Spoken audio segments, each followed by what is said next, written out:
Incwadi yempostoli Pawula leya ebandleni laseFilipi. Le ncwadi iphuma kubo Pawula naTimothi, tingceku taKristu Jesu. Iya kubo bonke labangcwele baseFilipi labakuJesu Kristu nakubabonisi nebadikhoni. Akube kini umusa nekuthula lokuvela kuNkulunkulu, longuBabe wethu naseNkosini Jesu Kristu. Ngiyambonga uNkulunkulu wami ekunikhumbuleni kwami konke. Ngetikhathi tonke ekunxuseni kwami nginithandazela nonke ngekuthokoda. Ngibonga kuhlanganyela kwenu nami evangelini kusukela ngelilanga lekucala kuze kube ngulamuhla. Nginelithemba leliphelele ukuthi lowo lowaqala umsebenzi lomuhle kini uyakuwufeza kuze kube lilanga laKristu Jesu. Kufanele ukuthi ngibe nemicondvo lonjalo ngani nonke, njengobe nami nginethwele enhlitiyweni yami. Ngemusa weNkosi nonke nihlanganyele nami ekuboshweni kwami ngenxa yelivangeli, nasekulivikeleni, nasekulisimiseni. uNkulunkulu ungufakazi wami ukuthi nginilangatelela kangakanani nonke ngesihe saKristu Jesu. Ngikhulekela lokhu ukuthi luthando lwenu lukhule njalo ekwatini nasekucondzeni konke, nize nikwati kwehlukanisa lokungcono, nibe msulwa, nibete sici, kuze kube lilanga laKristu. Nithele inala yetitselo tekulunga letingaye Jesu Kristu, kube inkatimulo neludumo kuNkulunkulu. Ngitsandza kutsi nati, bazalwane, kutsi loko lokangehlela kugcine sekuvete kuchubeka kwelivangeli. Kubonakele kubalenzi bami nakubo bonke labanye kutsi kuboshwa kwami kungenxa yaKristu. Ngekuboshwa kwami linyenti lebazalwane lithole sibinzi lesikhulu eNkosini sekukhuluma livi laNkulunkulu ngekungesabi. Kanzi labanye bashumayela Kristu ngemona nangembango, kepha labanye ngenhlitiyo lenhle. Laba-ke bashumayela abachutshwa lutsandvo, bayati kutsi ngimiselwe kuvikela livangeli. Kepha labo labashumayela Kristu ngembango, kungesiko ngenhlitiyo lemhlophe, bacabanga kutsi batangivusela kukhatsateka ekuboshweni kwami. Kepha kunani, nome labanye bashumayela Kristu ngekutendisa, nome labanye bamshumayela ngeliciniso, lokumcoka kimi kutsi Kristu uyashunyayelwa, nome nganguyiphi indlela. Loko-ke kuyangithokozisa, futhi ngiyawuhlala ngithokoda. Ngiyati kutsi ngemithandazo yeni, nangekusitwa ngumoya waJesu Kristu, ngiyawukhululwa. Ngukulangatelela nekwethemba kwami kutsi ngibete emahloni, kepha ngibe nesibinzi, njengobe bengivele nginaso ngaso sonke isikhatsi, kutsi Kristu entiwe abe mkhulu empilweni yami, nome kwenteka ngempilo yami, nome kwenteka ngekufa kwami. Kimi kuphila kunguKristu, kufa kuyinzuzo. Kepha nangisetawuphila enyameni, ngisenemsebenti lengisengawenta, angisakwati lengitawukhetsa. Kepha ngisemkhatsini walokubili, nginesifiso sekuhamba ngiyewuba naKristu, ngobe ngiko lokuhle kakhulu. Kanzi-ke kuphila kulomtimba kuswelekile kakhulu ngenxa yenu. Kuloko ngineliciniso, futhi nginelithemba lekuthi ngisetawuphila. Ngisetawuhlala nani nonke, nginisite kutsi nikhule ekukholeni, kwengeteke injabulo yenu, kuze kuthi nasengiphindza ngifika lapho kini, nitibonge kakhulu ngami kuKristu Jesu. Kuphela hambani ngalokufanele livangeli laKristu, kuze kuthi nome ngita nginibona, nome ngingekho, ngive tindzaba letimnandzi ngani, kutsi nime nicinile emoyeni munye, kukholwa livangeli nikulwele ngebunye. Ningethuswa lutho ngalabo labamelene nani. Lokusiciniseko sekubhubha kubo, kepha sekusinziswa kwenu. Lokhu-ke kuvela kuNkulunkulu. Ngobe ngenxa yaKristu nine nabelwa ngemusa, angisho kukholwa kuye kuphela, kepha nekuhlupheka ngenxa yakhe. Nikuko kona lokho kulwa nenakubona kimi, njengobe nanyalo niva kuthi ngisekuko. KubaseFiliphu sahluko 2. Ngakho-ke naninenvuduto kuKristu, naninekududuteka koluthando, naninebudlelwane bamoya, naninesisa nesihawu, gcwalisani kuthokota kwami ngokuthi nibe mcondvo munye, neluthando lunye, nenhlitiyo yinye, nemgomo munye. Ningenti lutho ngembango nangeludumo lwelive, kepha ngekuthobeka nishaye kungathi labanye bakhulu kunani.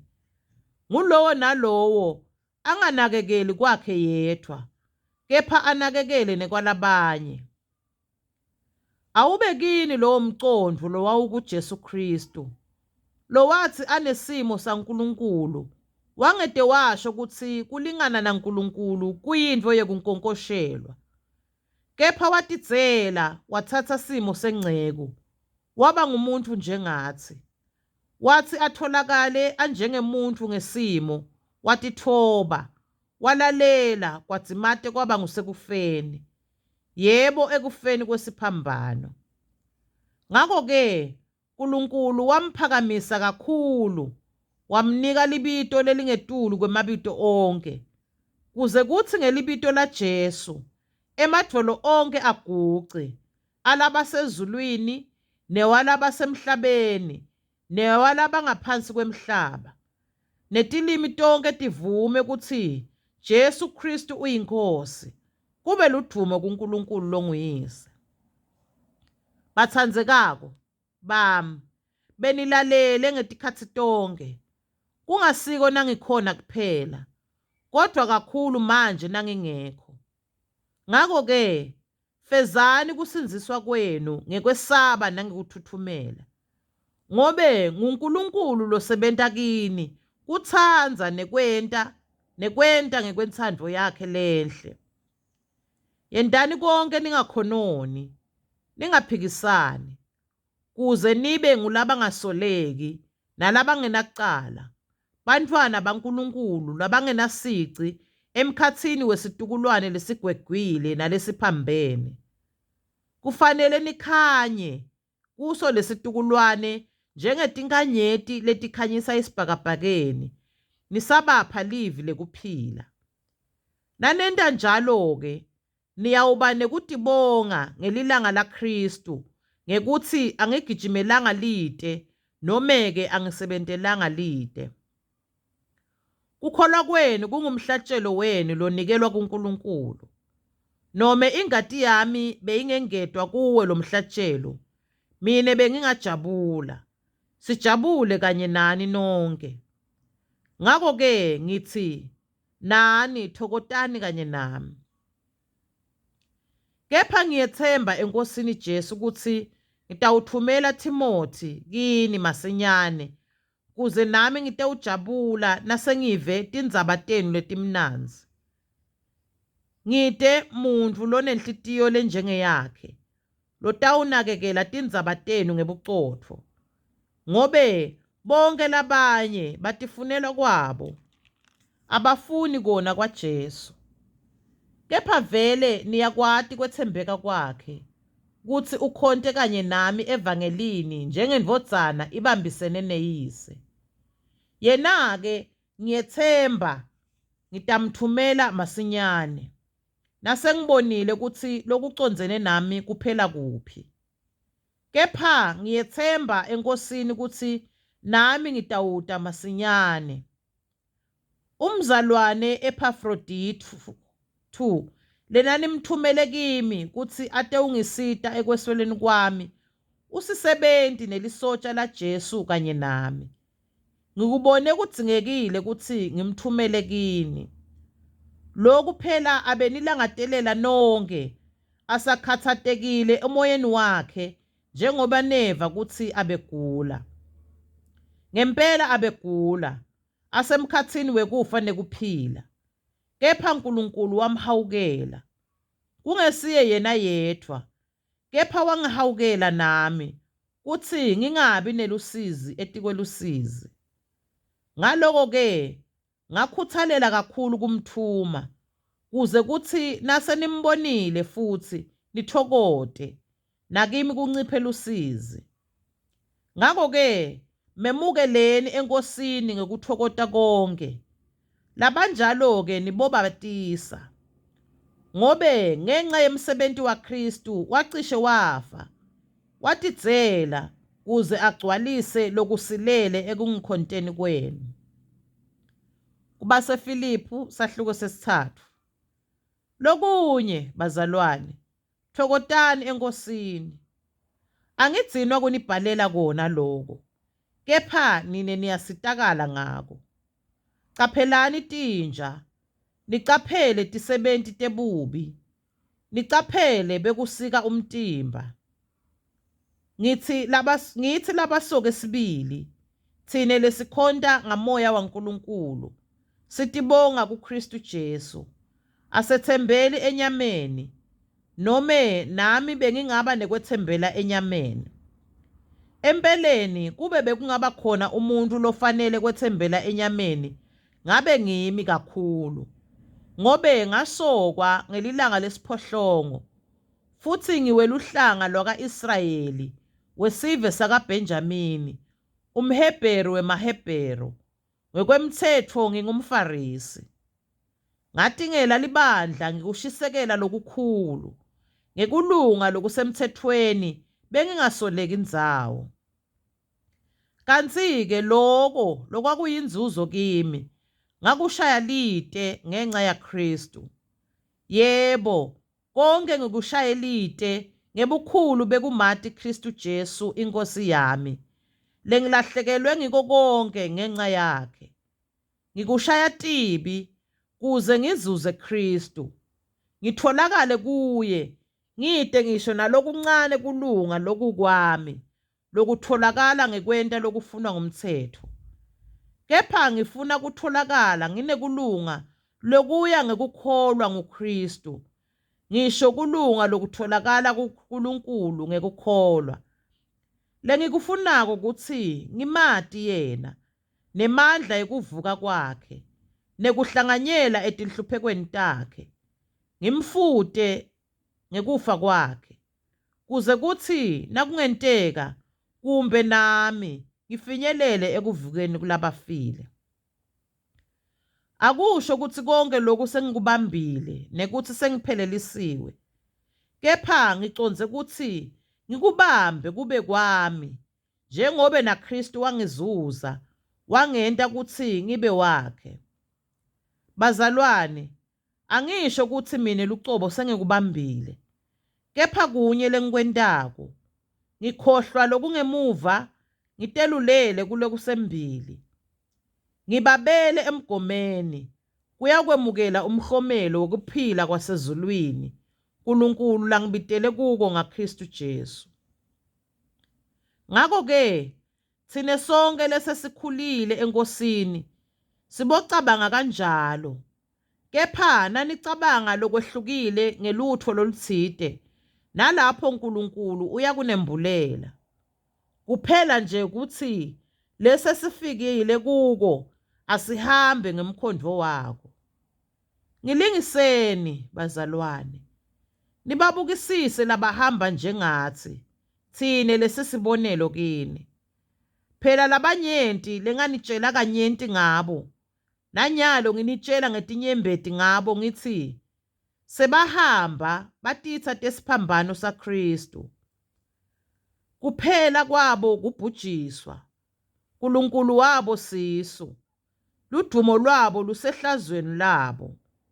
Bangulabanaka tintfo temhlaba, kepha thine likithi lisezulwini, lapho silindzele khona ukuthi kuvele umsindisi wethu, iNkosi Jesu Kristu.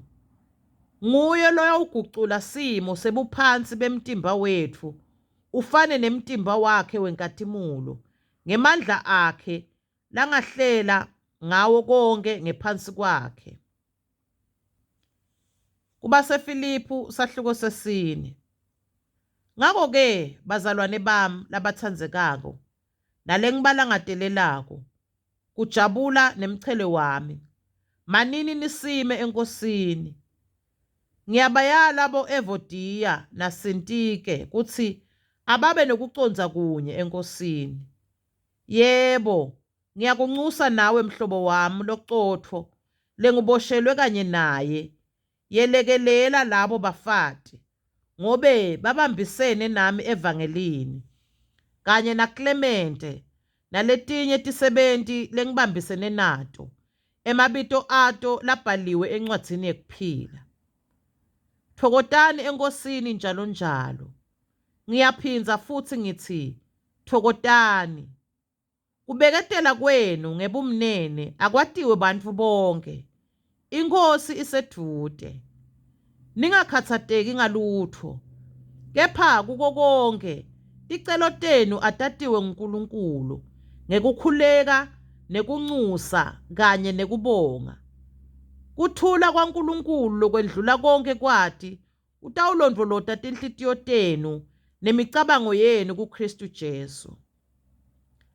Lekugcina bazalwane, gcwalisani tinhlitiyo tenu ngako konke lokuliciniso, nangako konke lokuhloniphekako, nangako konke lokulungile, nangako konke lokumhlophe, nangako konke lokutsandzekako, nangako konke lokutusekako. Nome ngabe kukhona lokuhle, nome ngabe kukhona lokubongekako, cabangani ngaloko. Loko nenakufundza nakwemukela nakuva nakubona kimi, kwenteni. Nkulunkulu wekuthula utawuba nani. Ngijabule kakhulu eNkosini ngobe manje senite navuselela kunginakekela kwenu. Noko beninginakekela, kepha benisengakabi nelithuba lekukwenta loko. Loko angikusho ngenxa yekweswela kwami, ngobe mine sengifunze ukuthi ngeneliseke nome ngikusiphi simo. Ngiyakwati kuba phansi, kanti futhi ngiyakwati nekubusa. Kuko konke nasetintweni tonke ngifundziswe imfihlakalo yekumelana nekwesutha nekulamba, kweneliswa nekweswela. Nginemandla ekwenta konke ngaye Kristu longiqinisako. Noko nente kahle ngekuhlanganyela nami ekuhluphekeni kwami. Niyati nani, nine baseFilipi, kuthi ekucaleni kwekushumayela kwami livangeli nangiphuma eMasedoniya, bekude ngisho nalinye libandla lelahlanganyela nami endzabeni yekupha nekwemukela ngaphandle kwenu. Ngobe nome ngiseThesalonika nake nangithumelela lusito, hayi kanye kuphela nje. Akusho ukuthi ngifuna sipho, kodvwa ngifuna sithelo saso lesingisona sitakwandzisa inzuzo kini. Ngemukele konke ngalokungetulu, ngenelisekile ngetipho lenginike tona ngu-Epafroditu tichamuka kini. Letingumnikelo longemakha lamnanzi, umhlatshelo lomukelekako nalojabulisako kuNkulunkulu. Nkulunkulu wami utawuhlangabetana nako konke kweswela kwenu, kuye ngemcebo webukhosi bakhe lobukuKristu Jesu. Akube ludumo kuNkulunkulu longuBaba wetfu, kuze kube nguphakatsi naphakatsi. Amen. Hambisani bonke labangcwele labakuKristu Jesu. Bazalwane labakanye nami bayanihambisa. Bonke labangcwele bayanihambisa, kakhulu bendlu yaKhesari. Umusa weNkosi Jesu Kristu awube nomoya wenu. Amen.